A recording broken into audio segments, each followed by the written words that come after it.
U nastavku pričamo o božićnom seocetu. Dakle, šta vas sve očekuje do 28. januara ispred hrama Svetog Save, ali pre svega toga pomenut ćemo kako je izgledalo samo otvaranje i naravno jučerašnji svečani dan, najradosniji praznik hrišćanski Božić, a s obzirom na to da je bila visoka temperatura za ovo doba godine, 17-18 stepeni, zaista je bio veliki broj ljudi ispred hrama, ali i pre toga za Badnje veče. O svemu ovome razgovaramo sa Mijanom Škrbović iz organizacije manifestacije Božićno seoce. Dobro jutro, dobro nam došli. Dobro jutro, bolje vas našla. I da krenemo od početka. Pa evo ovako, manifestacije Božićno seoce organizuju kompanija Color Press Communications i Nina Media u saradnji sa Hramom Svetog Save, naravno pod pokroviteljstvom grada Beograda i gradske opštine Vračar.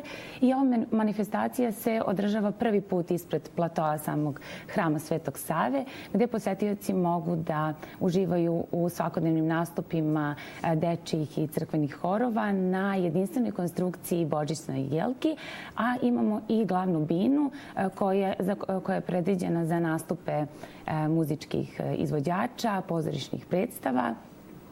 Šta se posetioce tamo očekuje? Dakle, postoji program koja je satnica programa na bini i svakoga dana se program realizuje na bini, ali pored toga tu su razne kućice i šta sad tu posetioce očekuje tokom celog dana ili i za to postoji satnica? A ono što ste pomenuli, to je raspevana jelka i bilo je zaista svečano i divno kada su dečica zapevala iz te jelke. Tako je. Na svečanom otvaranju bio je hor Rastko. Zatim, što se tiče samih dešavanja u toku dana, tu su svakako razni ukrasi, rukotvorine, posebnu atrakciju privlači i vožnja fijakerom na samom platovu Hrama Svetog Save. To je tokom cijelog dana otvoreno za posetioce i potrudili smo se da za sve i za one naše najmlađe i njihove roditelje, a to prosto nađu da se nađe za svakog po nešto u našem malom seocetu. Što se tiče programa na bini, satnica? Tako je. Što se tiče programa na bini, svakog radnog dana od 18 časova rezervisani su nastupi na božićnoj jelki za naše najmlađe, a od 19 i 20 časova tu su nastupi na glavnoj bini. Pa evo mogu i da najavim za večeras. Dolaze nam gosti iz Obrenovca, to je hor Kruna od nota. Oni će biti danas od 17 časova na našoj raspevanoj jelki. Zatim imamo Two of Us muzički program. Tu je i operski trio. Ono što bih naglasila da je 10. januara u sredu, znači bit će takođe hor Ison iz Novog Sada. Tu su i naši poznati izvođači Aleksandra Radović, Sergej Ćetković, Lena Kovačević, Jelena Tomašević. Zatim 11. januara imamo dečiji hor Lazarevac, takođe od 18 časova. Tu je i muzičar Filip Žmaher. Takođe imamo i vokalnu radionicu Bistrik Bilje Krstić, dečije predstave, Pinokio, pozorište na Terazijama. Zaista jako bogat program. Tako da, evo, još jednom pozivam sve učesnike. A idemo u susret i srpskoj dočeku pravoslavne nove godine. Da li se i, to će biti narednog vikenda, da li se i za taj dan priprema poseban program? Tako je. Tačnije imat ćemo crkveni dečiji hor Orlić, takođe i hor Čarolija.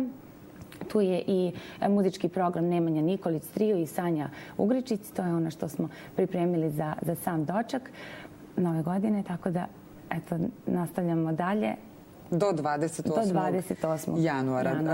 Da li već beležite kakva je poseta i ima li više dece ili odraslih? Što se tiče samog dočeka i Božića, tu je pored tradicionalnog paljenja badnjaka, bili su i program u samoj kripti Hrama Svetog Save. gde je bila premijera predstave Božićna priča, Akademije savremenih umetnosti. Takođe na bini su bili poznati izvođači i muzički umetnici sa Fakulteta muzičke umetnosti u Beogradu. Takođe, sam dan Božića obeleženo je i lomljenje česnice po prvi put na platou ispred Hrama Svetog Save u organizaciji Unije pekara. Da, 3 zlatnika i koliko beše srebrnjaka je bilo u česnici? Dobro, i ja sam sad zaboravila, mislim da je bilo 10 srebrnjaka. Da li znate, da li je bilo dece koje su izvukla zlatnike iz česnice? Bilo je, dakle, bilo je i dece. Da. Dobro. Hvala Mijona mnogo. Evo, da pozovemo još jednom Beograđane, ali ne samo Beograđane. Dakle, ukoliko ste u prilici ispred Hrama Svetog Save, Božićno se oce ne spava. Tokom celog dana možete da posetite ovu manifestaciju, a zvaničan program je ne svakog radnog dana, nego svakog dana od 18 časova. Čuli ste samo deo programa koji je Mijona najavila za naredne dane, pa sve do pravoslavne Nove godine. A